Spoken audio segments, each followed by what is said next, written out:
अस्सलाम वालेकुम, मेरा नाम अली है। क्या हाल चाल दोस्तों, welcome to fresh episode of tech Bolchaal. भाई 16 बिलियन लोगों के पासवर्ड कॉम्प्रोमाइज हो गए हैं, उसकी खबर आ रही है और काफी डेंजरस न्यूज है। लेकिन उसके साथ साथ ही भाई एफबीआर हमारा और ज्यादा डेंजरस हो गया है टैक्सेशन को लेके। लेकिन भाई पाकिस्तान के अंदर अब लॉलीपॉप लॉलीपॉप खेला जा रहा है, तो इस खबर को भी कवर करेंगे। बट मोबाइल फोन की खबरों की बात करते हैं तो भाई सैमसंग S25 FE को लेके अपडेट आ रही है और उसके साथ साथ कुछ रियलमी के मॉडल, लेकिन ओप्पो रेनो 14 ग्लोबल लॉन्च होने जा रहा है और पाकिस्तान में कब लॉन्च होगा, सभी कुछ आज की इस वीडियो में हम लोग कवर करने वाले हैं। वीडियो अपने एंड तक देखनी है, पसंद आती है, टाइम स्टैम्प अवेलेबल है, उस पर आप रेलिवेंट टॉपिक पे जा सकते हो। लाइक जरूर कर दीजिएगा और चैनल पर नए हैं, मजीद अनबॉक्सिंग रिव्यूज या न्यूज देखना चाहते हैं तो चैनल को सब्सक्राइब करके नोटिफिकेशन बेल आइकन को प्रेस कर लेना। अब मैं आपको ज्यादा बोर नहीं करता, वीडियो शुरू करते हैं।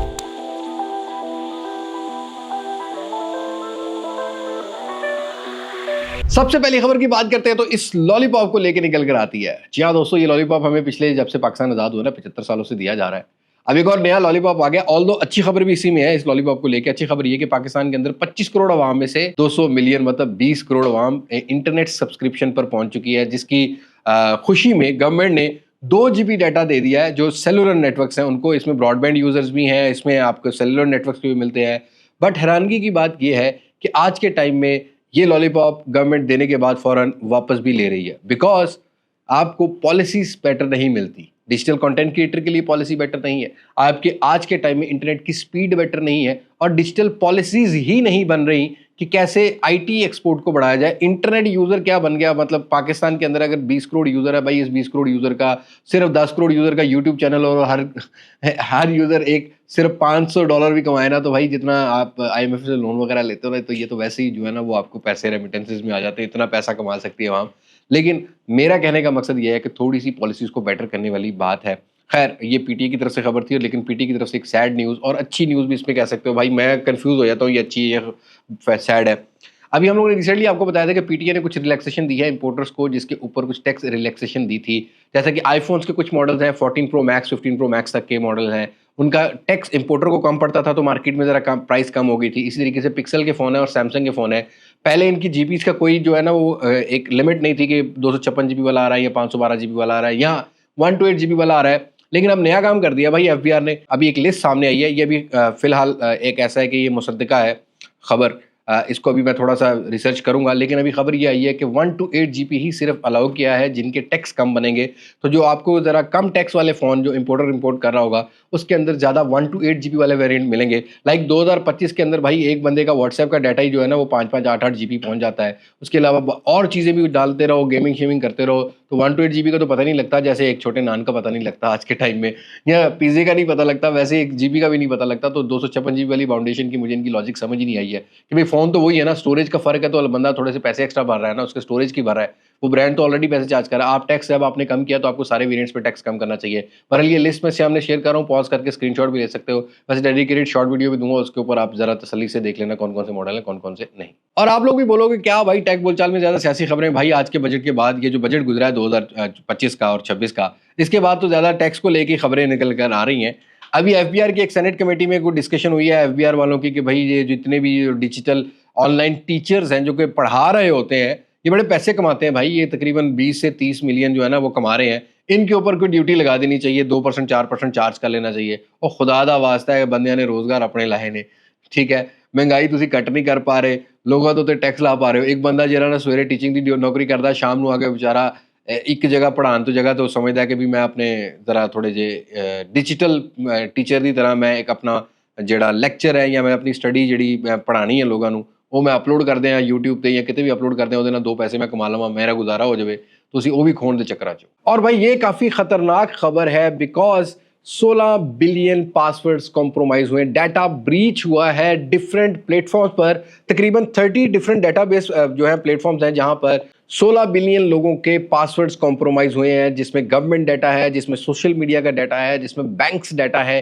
ये सभी ब्रीच हुआ है। और इसमें एप्पल, फेसबुक, मेटा की प्रोडक्ट्स, चाहे कोई और प्रोडक्ट आप यूज़ कर रहे हो, ऐसा आपके माइंड में है कि मैं एप्पल का फ़ोन यूज़ कर रहा हूँ कि भाई मेरा पासवर्ड चोरी नहीं हो सकता, तो भाई ताड़ी मेहरबानी है अपने अपने पासवर्ड चेंज कर लो, क्योंकि कुछ भी हो सकता है। रिसेंटली तुसी देख लो कि साइबर वॉर च पाकिस्तान इंडिया का की सीन बनया सी, ते हुण ईरान ते इसराइल का की बनया। Cyber war is cyber war. और ये खबर है भाई ऐसे क्रिएटर के लिए जो कि यूट्यूब शॉर्ट्स पे काम कर रहे हैं, तो आने वाले टाइम में भाई आपको यूट्यूब शॉर्ट्स के अंदर जो VO3 AI प्लगइन है वो इंटीग्रेट होता हुआ मिलेगा, जिसके बाद अभी पहले भी आपको कुछ एडिटिंग टूल मिल जाते हैं, जिसके बाद आप कोई भी प्रॉम्प्ट देके कोई AI कंटेंट क्रिएट करना चाहोगे तो आपको रियलिस्टिक लाइफ में फिलहाल VO3 बहुत सारे AI टूल्स को किल कर चुका है। मैं कहता हूँ one of the best AI tool है जो कि अब आपको यूट्यूब शॉर्ट्स में भी देखने को मिलेगा, जिसके बाद आप अच्छे पैसे भी कमा सकते हो, लेकिन ਚੱਜਦਾ ਕੰਮ करना।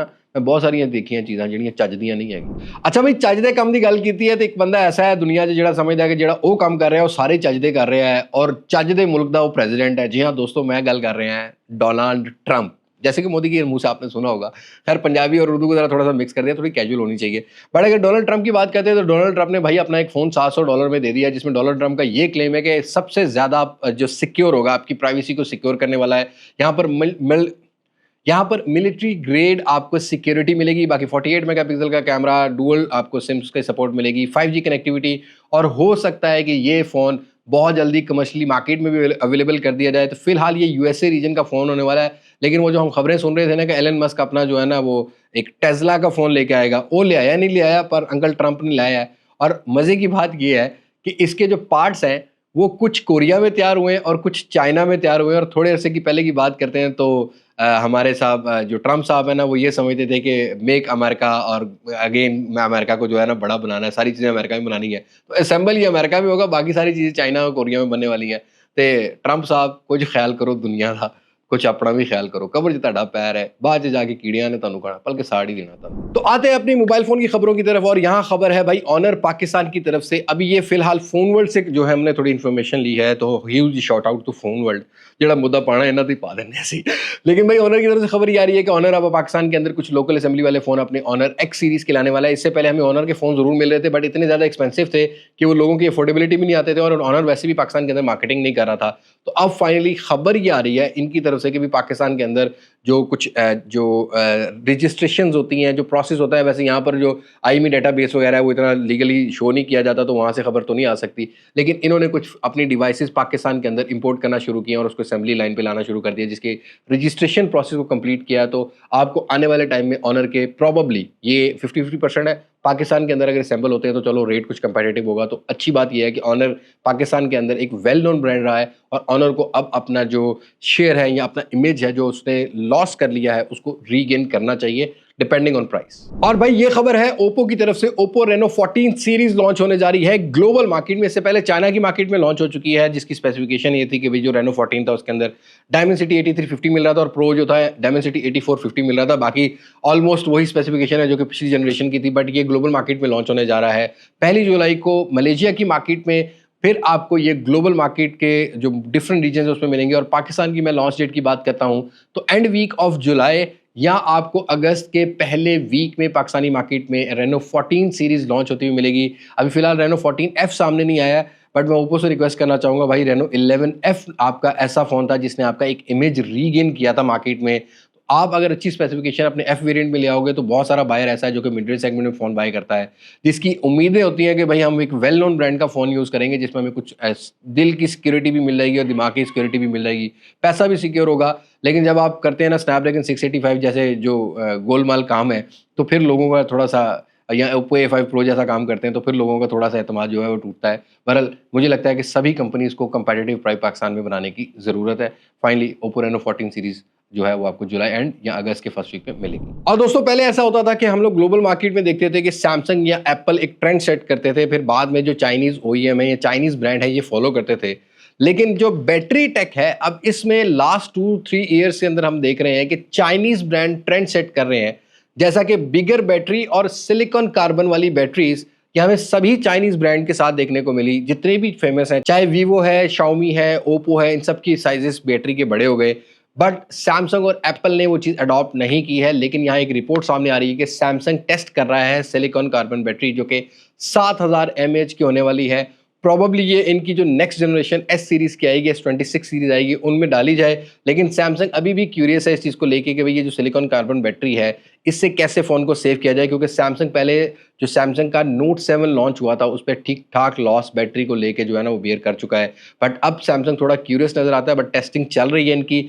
हो सकता है इन फ्यूचर सैमसंग के फ़ोन्स के अंदर या तो आपको सिलिकॉन कार्बन बैटरी मिले या लिथियम आयन बैटरी की एक नेक्स्ट जनरेशन देखने को मिले, जिसमें साइज़ तो बड़ा हो सकता है बट डेफिनेटली बाकी चीज़ों को भी बेटर करने की ज़रूरत है, जैसा कि फास्ट चार्जिंग। और भाई सैमसंग की बात की है तो सैमसंग के फैन जो हैं वो एफई एडिशन का बहुत वेट कर रहे हैं। ऑल्दो पाकिस्तानी मार्केट में सैमसंग S25 एज लॉन्च नहीं हो रहा है, लेकिन S25 FE को लेके अब कुछ रेंडर सामने आए हैं जहां पर लास्ट जनरेशन से इसको थिन कर दिया है, 7.4 mm की थिकनेस कर दी है। और लास्ट जनरेशन की बात करते हैं S24 FE की तो वो 8 mm की थिकनेस के साथ आता था, तो सैमसंग ने थोड़ा स्लिम भी कर दिया है फ़ोन को।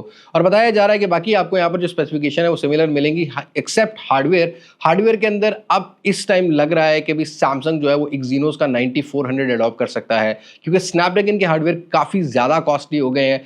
या तो फिर एक्जीनोस का आपको यहाँ पर हार्डवेयर मिलेगा या आपको मिलेगा, लास्ट जनरेशन वैसे एक्जीनोस था, लेकिन हो सकता है कि इस दफ़ा आपको जो है वो डायमेंसिटी 9400 का हार्डवेयर मिले।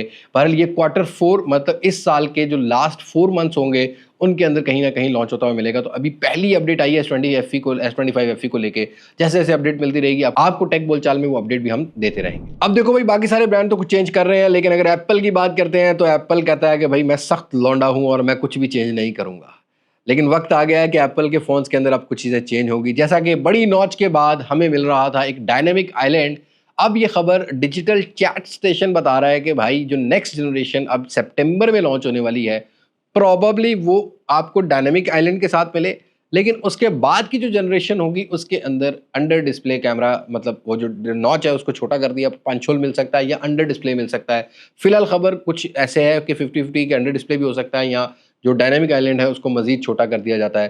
बहरहाल जो एंड्रॉयड फ़ोन्स 5 साल पहले दे रहे थे अब एप्पल दे रहा है, बट एप्पल की फ़ैन फॉलोइंग अपनी अपनी होती है। मतलब एप्पल वाले को नॉच भी चलेगी, डायनेमिक आइलैंड भी चलेगा।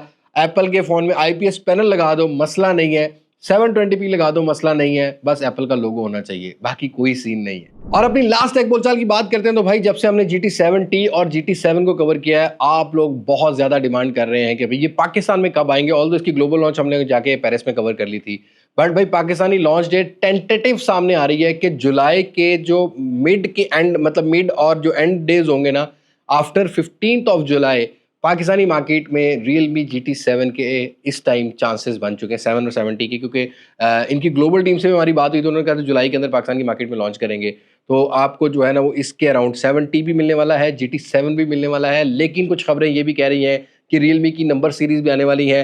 तो लेट मी कंफर्म, जो मेरी 25 तारीख को अपकमिंग स्मार्टफोन वाली वीडियो आएगी, मैं कोशिश करूंगा उसके अंदर वो सारी अपडेट डाल दूं, आपको बता दूं कि कौन से फ़ोन आने वाले हैं कौन से नहीं। तो उसके लिए मुझे थोड़ा सा टाइम लगेगा, इंशाल्लाह वो आपको 25 तारीख को वीडियो मिल जाएगी। तो ये थी आज की टेक बोलचाल। आप बताइएगा कि आज वाली खबर में आपको कौन सी खबर अच्छी लगी है। सो आज की वीडियो में इतनी मुलाकात होगी नई वीडियो में किसी नई अनबॉक्सिंग, किसी नई रिव्यू, किसी नई कंपैरिजन के साथ। तब तक मुझे दें इजाज़त। मैं हूं लिबास मासक से, पाकिस्तान पाइंदाबाद। अल्लाह हाफिज़।